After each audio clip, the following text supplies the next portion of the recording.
নমস্কার। আরেকটা ভিডিও নিয়ে চলে এলাম আপনাদের সামনে। আজকের টপিকটা একটু অন্যরকম।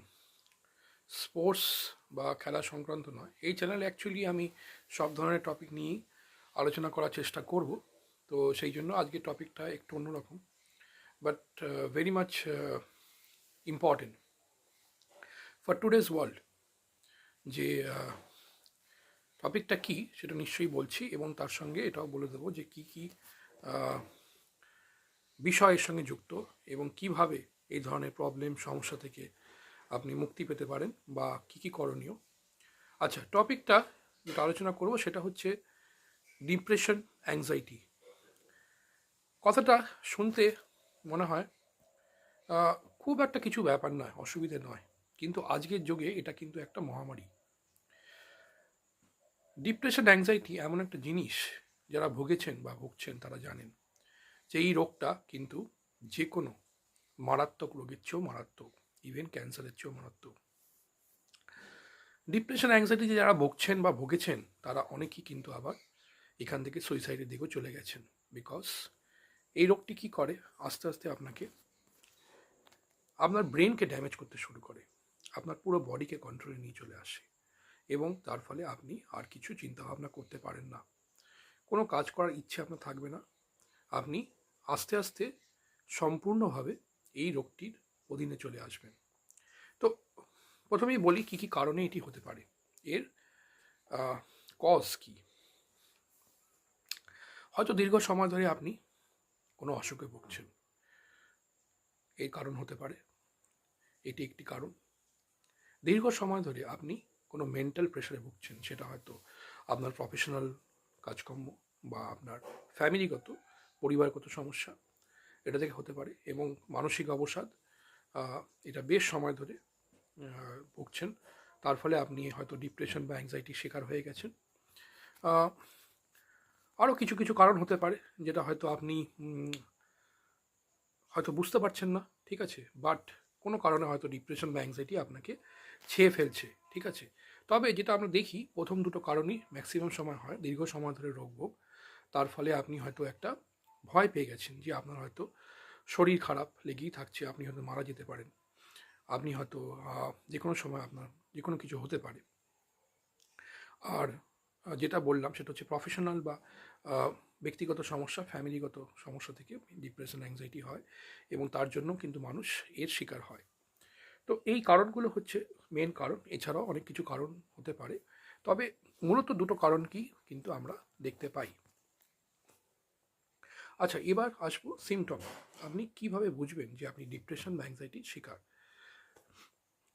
যে অ্যাটাকগুলো হয় সেগুলো হচ্ছে, আপনার মনে হয় মাঝে মাঝে আপনার শরীর খারাপ হচ্ছে, আপনার হয়তো মাথা ঘোরাচ্ছে, চোখে অন্ধকার আপনি দেখছেন, আপনি হয়তো কোনো কাজ করতে পারছেন না, এবং আপনার মনে হবে যে আপনি হয়তো মানে এখনই মারা যেতে পারেন, ঠিক আছে। তো এই ধরনের যখন আপনার সিমটম হবে, আপনি বুঝবেন যে কিছু একটা সমস্যা হচ্ছে। এবং আপনার যদি মেডিকেল রিপোর্ট সব ঠিক থাকে, মেডিকেল রিপোর্টে কোনো গণ্ডগোল নেই, কিন্তু এই ধরনের অ্যাটাক আপনি মাঝে মাঝেই ফেস করছেন।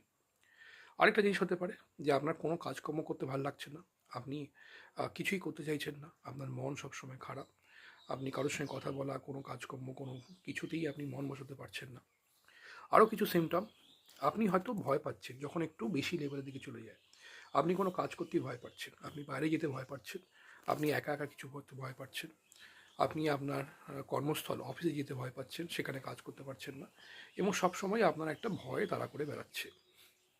এবং আরও কিছু কিছু সিমটম আছে, যেমন আপনি রাতের বেলা ঘুম থেকে উঠে পড়ছেন, ভয় পাচ্ছেন, আপনার বমি পাচ্ছে, বা আপনার হয়তো মাথা ঘোরাচ্ছে। এই সবই কিন্তু অ্যাংজাইটি বা ডিপ্রেশনের লক্ষণ। আচ্ছা, এবার আসি যে আপনি কিভাবে এর থেকে প্রতিকার পেতে পারেন, এর রিমেডিস কী হতে পারে। প্রথমেই বলে রাখি, মেডিকেল রিমেডিস তো ডেফিনেটলি আছে, আপনি অ্যালোপ্যাথি বা হোমিওপ্যাথি যে কোনো কিছু চিকিৎসা করতে পারেন। বাট অ্যালোপ্যাথি চিকিৎসার একটা অসুবিধে কি, আপনি যে ওষুধগুলো আপনি সেবন করবেন তাতে কিন্তু আপনি হয়তো আহ, আপনি তার অধীনে চলে আসতে পারেন, অ্যাডিক্টেড হয়ে যেতে পারেন, এবং এই ওষুধগুলো কিছু কিছু আপনার এগুলোর আপনার সাইড এফেক্টস থাকে। এগুলোর যখনই আপনি এগুলোকে ছেড়ে দিচ্ছেন বা এগুলোর আপনি ত্যাগ করছেন, আপনার কিন্তু তখন আবার এই অ্যাংজাইটিটা ফিরে আসবে, এবং আমার মনে হবে আপনার যে আপনি ওষুধগুলো না খেলে আপনি চলতে পারছেন না। তো আমি প্রথমেই বলবো, আগেই অ্যালোপ্যাথি ওষুধের ট্রিটমেন্টে আপনি না গিয়ে আপনি আগে নিজে থেকে এটা সারানোর বন্দোবস্ত করুন। যেটা আপনাকে প্রথমেই করতে হবে সেটা হচ্ছে আপনাকে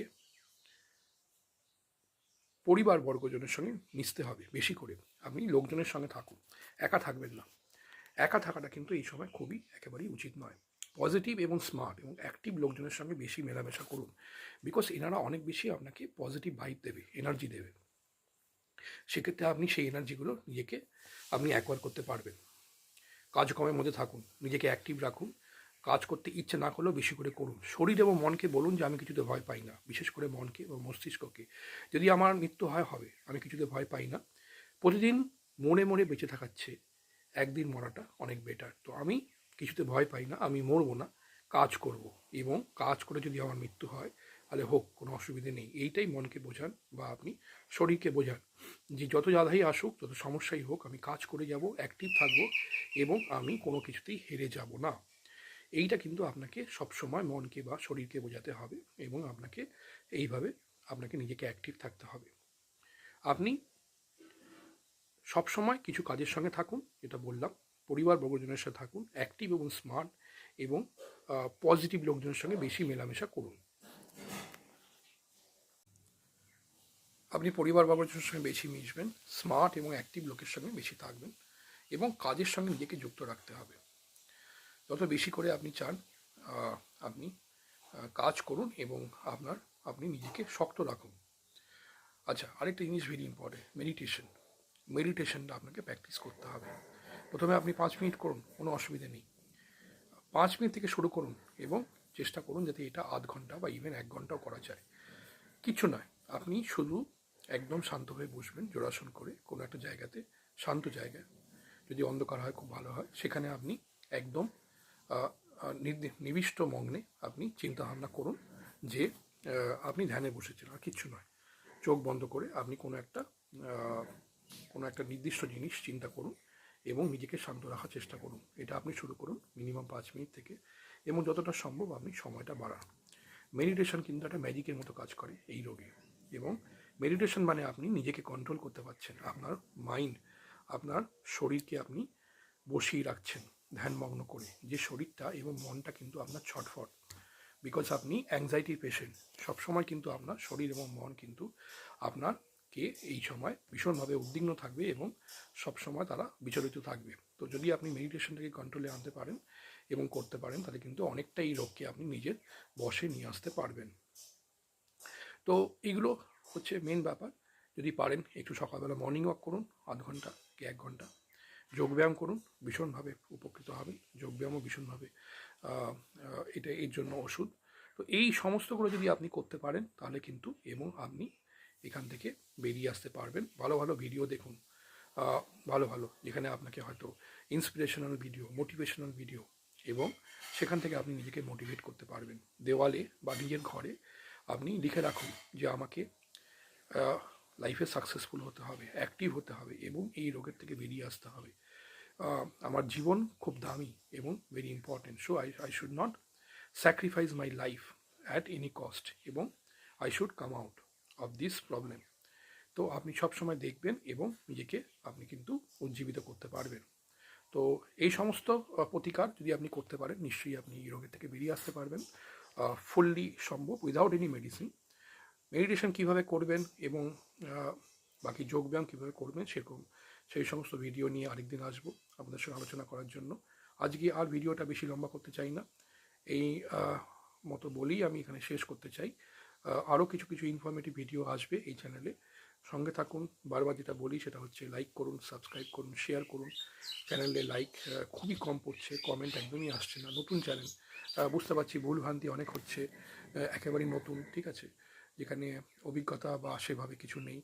আপনাদের সহায়তা, আপনাদের যদি ভালোবাসা পাই, তাহলেই আগে এগোতে পারবো বা কাজ করতে পারবো এবং ভালো ভালো ভিডিও নিয়ে আসতে পারবো আপনাদের জন্য।